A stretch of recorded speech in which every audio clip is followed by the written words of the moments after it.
So hello students, welcome to exam universe ladder to success. मेरा नाम है विकास और आज की इस वीडियो में हम लोग डिस्कस करने वाले हैं आज का इंपॉर्टेंट करंट अफेयर्स जो आपके आने वाले सारे कंपटीशन एग्जाम्स के लिए बहुत ज़्यादा इंपॉर्टेंट रहने वाला है। फिर चाहे आप एसएससी की प्रिपरेशन कर रहे हो, बैंक की प्रिपरेशन कर रहे हो या फिर किसी भी कॉम्पिटिशन एग्जाम की प्रिपरेशन कर रहे हो, सभी के लिए करंट अफेयर बहुत ज़्यादा इंपॉर्टेंट रहता है। और इस वीडियो को अगर आप लोग शुरू से लास्ट तक देखोगे तो आप लोगों को करंट अफेयर्स में बिल्कुल भी दिक्कत नहीं आएगी। तो चलिए शुरू करते हैं। आज की डेट है 4 अगस्त और अगर आप लोग इस वीडियो का पीडीएफ डाउनलोड करना चाहते हो तो आप लोगों को हमारे टेलीग्राम चैनल का लिंक डिस्क्रिप्शन बॉक्स में मिल जाएगा, जहां से जाकर आप लोग बड़ी आसानी से टेलीग्राम चैनल को ज्वाइन कर सकते हैं और साथ ही साथ इसकी पीडीएफ भी डाउनलोड कर सकते हैं। आप लोगों को वहाँ पर हमारे इंस्टाग्राम चैनल का भी लिंक मिल जाएगा, जहाँ जाकर आप लोग इंस्टाग्राम को फॉलो कर लीजिएगा और ये जितने भी क्वेश्चंस मैं आप लोगों को करा रहा हूँ इनकी क्विज बनाकर मैं वहाँ पर लगा दूंगा। आप लोगों ने देखकर अपनी जो तैयारी है उसको और जल्दी रिवीजन कर सकते हैं। चलिए, और अगर वीडियो अच्छा लगे तो लाइक जरूर कर दीजिएगा, शेयर कर दीजिएगा दोस्तों के साथ और सब्सक्राइब जरूर कर लेना चैनल को। पहला क्वेश्चन है कि हाल ही में किसने ईज डूइंग बिजनेस फॉर आत्मनिर्भर भारत सम्मेलन का आयोजन किया है? तो ये किसने किया है? ये सीआईआई ने किया है। सीआईआई क्या है? को फेडरेशन ऑफ इंडियन इंडस्ट्रीज, जो इंडिया की जो इंडस्ट्रीज है उन सबका एक फेडरेशन है। तो उसने मिलकर एक ईजिंग डूइंग बिजनेस फॉर आत्मनिर्भर भारत सम्मेलन का आयोजन किया है। इसको हेड किसने किया है? इसको हमारे केंद्रीय वाणिज्य एवं उद्योग जो मंत्री है ना, पीयूष गोयल जी, उन्होंने इसको हेड किया है। अब ये क्यों किया गया है? तो देखो, कारोबारी माहौल जो इस समय बहुत ज़्यादा ख़राब हो गया है क्योंकि लॉकडाउन के चलते बहुत टाइम तक इंडस्ट्रीज खोल नहीं पाई थी।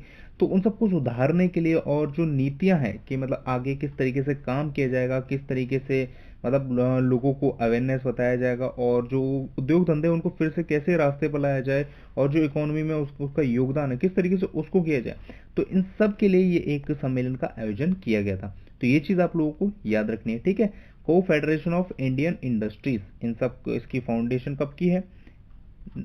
1895 की है, 1895 की इसकी फाउंडेशन है। ओके, हेडक्वार्टर कहाँ है? न्यू दिल्ली में है। प्रेसिडेंट कौन है? उदय कोटक है, ठीक है। जो कोटक महिंद्रा बैंक के सीईओ हैं वही इसके प्रेसिडेंट है, उदय कोटक, ठीक है। तो ये चीज आप लोगों को याद रखनी है, ठीक है। बढ़ते हैं अगले क्वेश्चन की तरफ। तो यह है कि कौन सा अरब देश, अब जो अरब जो कंट्रीज है ना उन सब में कौन सा ऐसा देश है जो परमाणु पावर संयंत्र यानी कि परमाणु न्यूक्लियर पावर प्लांट खोलने वाला है, वो पहला देश बन गया है। तो ये बन गया है यूएई यानी कि यूनाइटेड अमीरत एस्टेट, ठीक है। तो ये देश बन गया है जिसने पहला अपना न्यूक्लियर पावर प्लांट शुरू किया है। ये इसका नाम क्या है? तो देखो, इसका नाम भी पूछ लिया जा सकता है आपको एग्जाम में। तो इसका नाम है बराकाहा, ठीक है। ये इसका नाम है। देखो, ये है पावर प्लांट, ठीक है। ये अभी 31 जुलाई से स्टार्ट हो गया है, ठीक है, शुरू हो गया है। और ये किस लिए किया गया? क्योंकि देखो, आप लोगों को एक चीज़ बताओगे कि यूएई में तेल और गैस मतलब तेल की काफ़ी ज़्यादा मतलब नेचुरल रिसोर्सेज हैं और उन चीज़ों पर काफ़ी ज़्यादा निर्भर है यूएई। तो उन्हीं चीज़ों को कम करने के लिए और बिजली के उत्पादन के लिए ये किया गया है। अब देखो, यूएई की लगभग 25% की जो एनर्जी है ना, यानी कि जो बिजली है वो इन्हीं से बनाई जाएगी और लगभग 5.6 गीगाहर्ट्ज बिजली का उत्पादन इसी न्यूक्लियर प्लांट से किया जाएगा, जिससे कि मतलब काफ़ी ज़्यादा उनकी जो समस्या है ना बिजली की, जो आत्मनिर्भरता है तेल और गैसों पर, वो काफ़ी ज़्यादा कम हो जाएगी। ये साउथ कोरिया की टेक्नोलॉजी से बना है जो कि अबू धाबी के देखो अल दफ्रा क्षेत्र में स्थित है, ठीक है। तो ये चीज़ भी आप लोगों को याद रखनी है। अब देखो, बात की गई है यूएई की, तो यूएई की कैपिटल क्या है? अबू धाबी है, ठीक है। और करेंसी क्या है? करेंसी है दिरहम, ठीक है। प्रेसिडेंट कौन है? शेख खलीफा बिन जायद अल नाहयान। कौन है? शेख खलीफा बिन जायद अल नाहयान, काफी लंबा नाम है, ठीक है। तो ये चीज आप लोगों को याद रखनी है कि पहला देश कौन सा बना है? यूएई बना है। बढ़ते अगले क्वेश्चन की तरफ। अगला क्वेश्चन है कि हाल ही में 2020 की राष्ट्रीय खेल पुरस्कार विजेता चयन समिति में किसे शामिल किया गया है? तो ये वीरेंद्र सहवाग को शामिल किया गया। भारत के सलामी बल्लेबाज ओपनिंग बैट्समैन थे, ठीक है, जिन्होंने संन्यास ले लिया और अब ये 2020 की जो राष्ट्रीय खेल पुरस्कार विजेता चयन समिति होगी उसके सदस्य बन गए हैं, ठीक है। तो ये चीज़ आप लोगों को याद रखनी है, बस जानते होंगे आप लोग वीरेंद्र सहवाग के बारे में। और बात करें, देखो रजत भाटिया है, ये डोमेस्टिक क्रिकेटर हैं जिन्होंने अभी हाल ही में संन्यास ले लिया है। सौरव गांगुली ये बीसीसीआई के प्रेसिडेंट है, ठीक है। तो ये चीज़ आप लोगों को याद रखनी है। बढ़ते हैं अगले क्वेश्चन की तरफ कि भारत ने 2 दशक के बाद किस इलेक्ट्रॉनिक सामान के आयात पर प्रतिबंध लगा दिया है? तो ये कलर टीवी पर लगा दिया है। कलर टीवी अब देश में इंपोर्ट नहीं किए जाएंगे।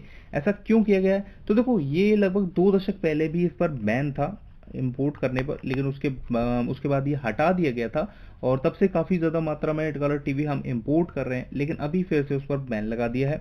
ये इसलिए लगा दिया गया है ताकि जो घरेलू इंडस्ट्रीज़ हैं जो भारत में बनती हैं उन सबको बढ़ावा मिले, उन सबको सपोर्ट मिले और उनका जो मतलब बिजनेस है वो बढ़ सके और जिससे कि भारत की इकोनॉमी में भी वो मदद हो। तो कुल मिलाकर आत्मनिर्भर भारत बनने की जो पहल है ना उसके तहत ऐसा किया गया है ताकि जो डोमेस्टिक इंडस्ट्रीज हैं उनको ज़्यादा से ज़्यादा कारोबार मिले, उनको ज़्यादा से ज़्यादा मदद मिल सके बिजनेस को इम्प्रूव करने में। तो इस पहल पर ये किया गया है और कलर टीवी को बैन कर दिया गया और उम्मीद ये की जा रही है कि धीरे धीरे देखो जैसे मोबाइल फ़ोन है ना इनको भी इंपोर्ट करने पर मतलब बैन तो नहीं, लेकिन जो चाइनीज फ़ोन्स है उन पर निर्भरता कम की जाएगी और जो बाकी कंपनी जैसे बात करें सैमसंग हुआ, एप्पल हुआ, इसकी जो जो कंपनीज हैं वो लोग भारत में इन्वेस्टमेंट कर रही हैं। भारत में बहुत सारे मतलब एक तरीके से फैक्ट्रीज खोलने वाली हैं जो कि भारत की इकोनॉमी में भी बढ़ाएगा और रोजगार भी देगा। ठीक है, तो ये चीज़ भी आप लोगों को पता होनी चाहिए जो अब आजकल चल रही है। ठीक है, बढ़ते हैं अगले क्वेश्चन की तरफ। भारत के किस राज्य में ग्रीन एजी एग्रीकल्चर योजना शुरू की गई है? तो ये मिजोरम में शुरू की गई है। ठीक है, ये ग्लोबल एनवायरनमेंट फैसिलिटी दो द्वारा फंडेड है। ये एक योजना है जिसमें ग्रीन एजी आखिरकार ये है क्या? देखो ये है एक तरीके से कह सकते हो कि ये जो राज्य में जो एग्रीकल्चर है ना सेक्टर है उसको बढ़ावा देने के लिए किया गया है। साथ ही साथ ये भी कहा गया है कि जो किसानों की आय है ना उस पर कोई भी मतलब फर्क नहीं पड़ना चाहिए, वो बल्कि बढ़नी चाहिए और कोई भी मतलब देश की जो खाद्य सुरक्षा है उसमें भी कमी नहीं आनी चाहिए। सारी चीज़ें बढ़नी चाहिए, मतलब किसानों के साथ किसी भी तरह का कोई समझौता नहीं किया जाएगा कि किसानों की आय कम कर दी जाए या किसानों को मतलब कम लाभ हो।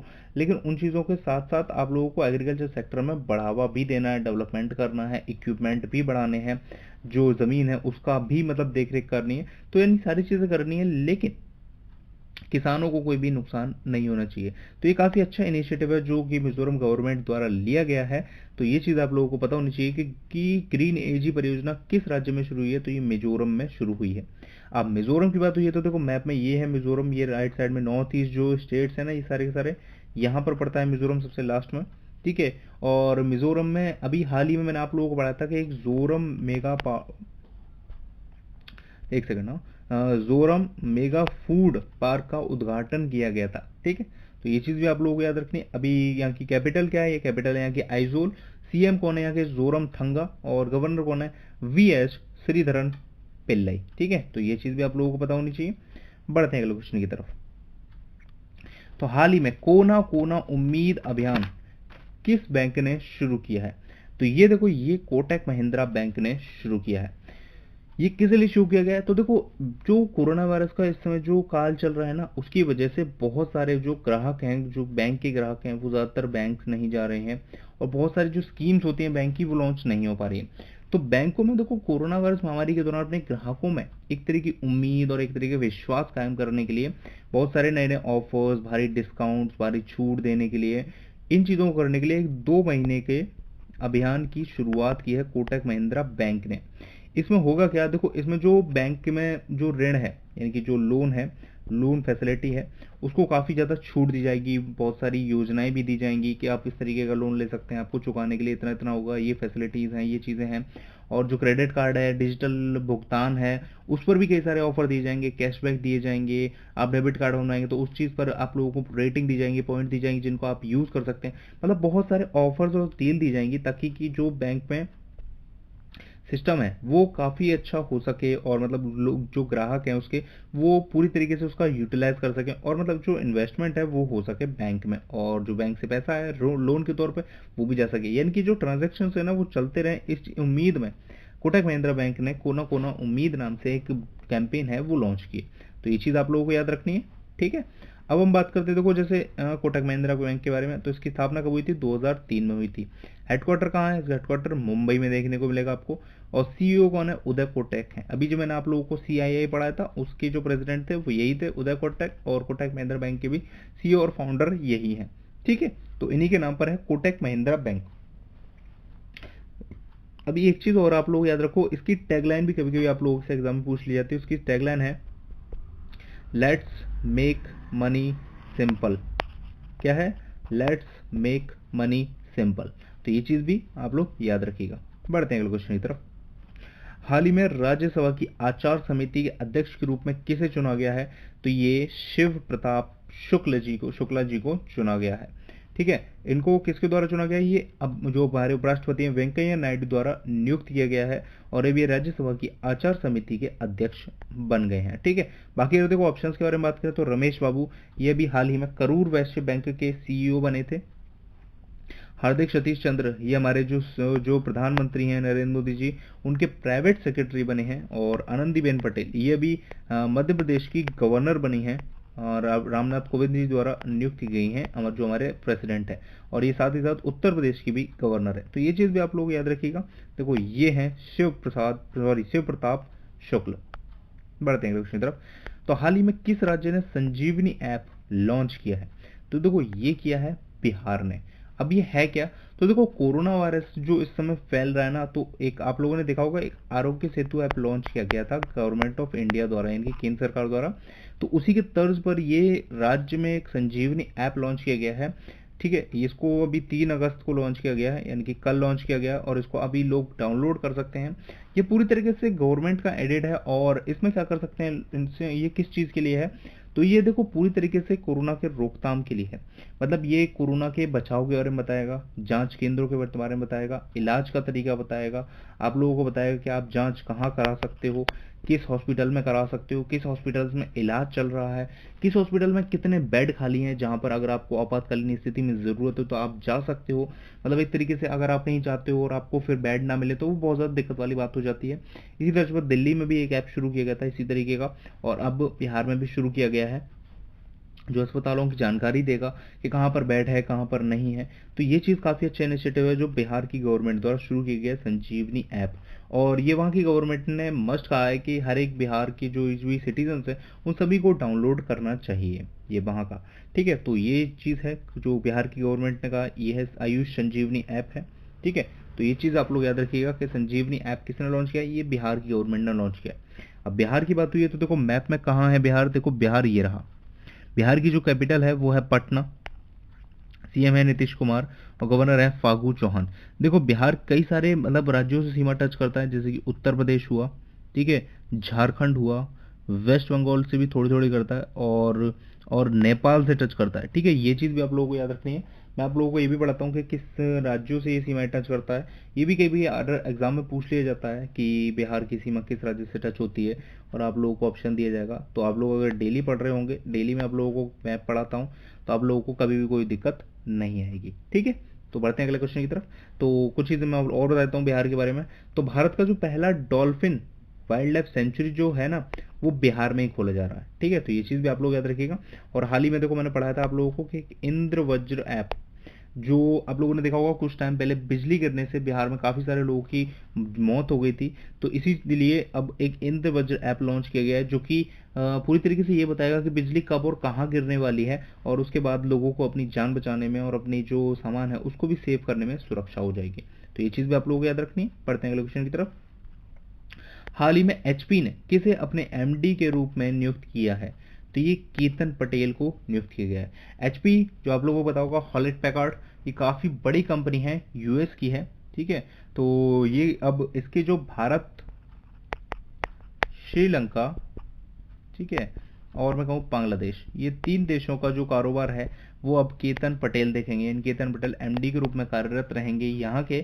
ठीक है, तो ये चीज़ भी आप लोगों को याद रखनी है। ठीक है, अब एचपी के बारे में बात हुई है तो देखो एचपी कंपनी कब स्थापित हुई थी? 1939 में।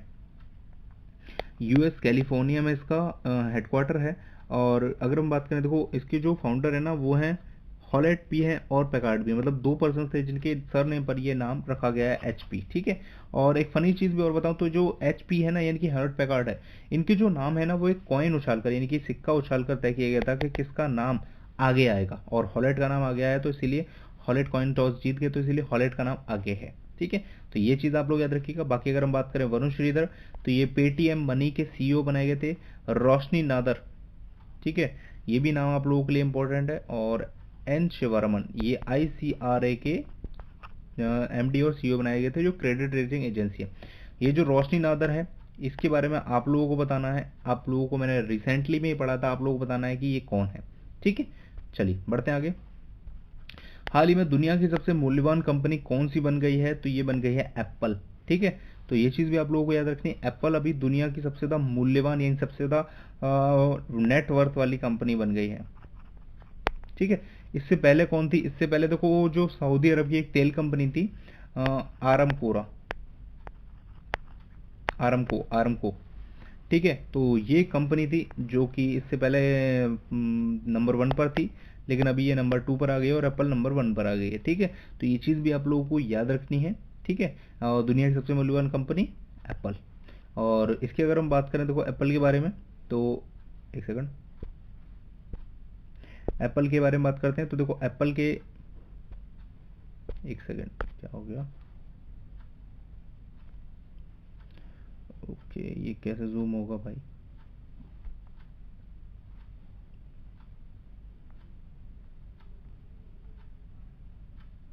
चलो ऐसे ही मैनेज कर लेते हैं थोड़ा सा। एप्पल के सीईओ कौन है इस समय? हो गया। ठीक है, तो देखो ये थे 10, पिछला क्वेश्चन कहाँ गया? ठीक है, ये रहा। तो देखो एप्पल के बारे में हम लोग बात करें तो एप्पल की फाउंडेशन कब की है? 1976 की। एप्पल का हेडक्वार्टर कहाँ है? कैलिफोर्निया, यूएसए में है। और एप्पल के सीईओ कौन है? टिम कुक हैं। ठीक है, तो ये थे 10 इंपॉर्टेंट क्वेश्चन जो आप लोगों के एग्जाम पॉइंट ऑफ व्यू से जरूरी हैं। अब मैं आप लोगों को कुछ ब्रेकिंग न्यूज़ बताता हूँ जो देश और दुनिया की हैं। एज बीइंग इंडियन सिटीजन आप लोगों को वो न्यूज़ पता होनी चाहिए। तो क्या सबसे पहले न्यूज़ है कि चेन्नई सुपर किंग्स के धोनी सहित सभी खिलाड़ी कोरोना टेस्ट खिलाकर ही चेन्नई पहुंचेंगे। दरअसल दोस्तों कहा यह जा रहा था, जैसा आप लोगों को पता ही होगा, कि जो अब आईपीएल होने वाला है ना, आईपीएल होने वाला है। देखो 19 सितंबर से 10 नवंबर को इसका फाइनल होगा और ये यूएई में होने वाला है। और माना ये जा रहा था कि सबसे पहले चेन्नई सुपर किंग्स के खिलाड़ी जो हैं धोनी समेत, वो सबसे पहले यूएई पहुंचेंगे, लेकिन बोला ये जा रहा है कि अभी 20 अगस्त को सभी लोग एक साथ ही जाएंगे। और बोला इसीलिए जा रहा था क्योंकि सबसे पहला जो मैच होगा ना 19 सितंबर को, वो चेन्नई और मुंबई के बीच ही होने वाला है। तो इसीलिए सबसे पहले चेन्नई की टीम पहुंचेगी वहां पर। तो ये चीज़ अभी मतलब ये है कि सबसे पहले कोरोना टेस्ट होगा और सभी लोग चेन्नई में ही कोरोना टेस्ट कराएंगे ये लोग अपना, और उसके बाद ही ये लोग वहां से जा पाएंगे। तो ये चीज़ भी आप लोगों को याद रखनी है। ठीक है, अगला है कि कोरोना की रोकथाम पर भारत की तारीफ की गई है, और ये किसने की है? ये डब्ल्यूएचओ ने की है। डब्ल्यूएचओ ने कहा है कि 130 करोड़ से भी ज़्यादा की आबादी का देश है भारत, और उसमें अभी तक इतने सारे केसेस निकलने के बाद जो मृत्यु दर है ना वो काफ़ी कम है। तो इस चीज़ पर तारीफ की गई है डब्ल्यूएचओ द्वारा भारत की। बोला यह जा रहा है कि भारत ने जितनी तरीके से बचाव के तरीके अपनाए हैं और साथ ही साथ अपने जो व्यापार को भी बढ़ाने के लिए ढेर सारे अभियान चलाए, ढेर सारी स्कीम चलाई हैं, वो काबिल तारीफ है। तो भारत की इस बात पर तारीफ की गई है। अगला है कि कैलिफोर्निया के जंगलों में आग लग गई है और वो आग बढ़ती जा रही है। लगभग 20,000 एकड़ में ये आग फैल चुकी है और इसको नाम दिया गया एप्पल फायर। लगभग 1300 से भी ज़्यादा जो फायर फाइटर हैं वो इस पर काबू पाने की कोशिश कर रहे हैं, और धीरे धीरे करके ये आग और भड़कती ही जा रही है। 8 से 10,000 लोग ऐसे हैं जिन्हें सेफ स्थान पर पहुंचाया गया जो यहाँ पर रहते थे, और अभी आग पर काबू पाया नहीं जा चुका, और धीरे धीरे ये आग बढ़ती जा रही है। तो उम्मीद करते हैं कि जल्दी आग शांत हो जाए। अगला है कि यूनियन जो आईटी मिनिस्टर है हमारे रविशंकर प्रसाद जी, उन्होंने खुद को होम आइसोलेट कर लिया है, क्योंकि जो गृह मंत्री हैं हमारे अमित शाह जी, उनको कोरोना टेस्ट जो है वो पॉजिटिव पाया गया है, और उनसे अभी रिसेंट में इनकी मुलाकात हुई थी। तो इसीलिए रविशंकर जी ने अपने आप को खुद को होम आइसोलेट कर लिया है, और उनके साथ जो काम करने वाले लोग हैं उनसे भी कहा है कि वो भी खुद को होम आइसोलेट करें और ज़्यादा से ज़्यादा बचाव करें। ठीक है, तो ये था आज का महत्वपूर्ण इंपॉर्टेंट करंट अफेयर का सेशन। उम्मीद करता हूँ आप लोगों को पसंद आया। अगर पसंद आया तो देखो नीचे लाइक का बटन है, लाइक नहीं किया आप लोगों ने, लाइक ज़रूर कर दीजिएगा, शेयर कर दीजिएगा अपने दोस्तों के साथ, और सब्सक्राइब जरूर कर लीजिएगा चैनल को, ताकि आप लोग आने वाली वीडियोज़ मिस ना कर दें। Thank you so much for watching, मिलते हैं नेक्स्ट वीडियो में, तब तक के लिए जय हिंद।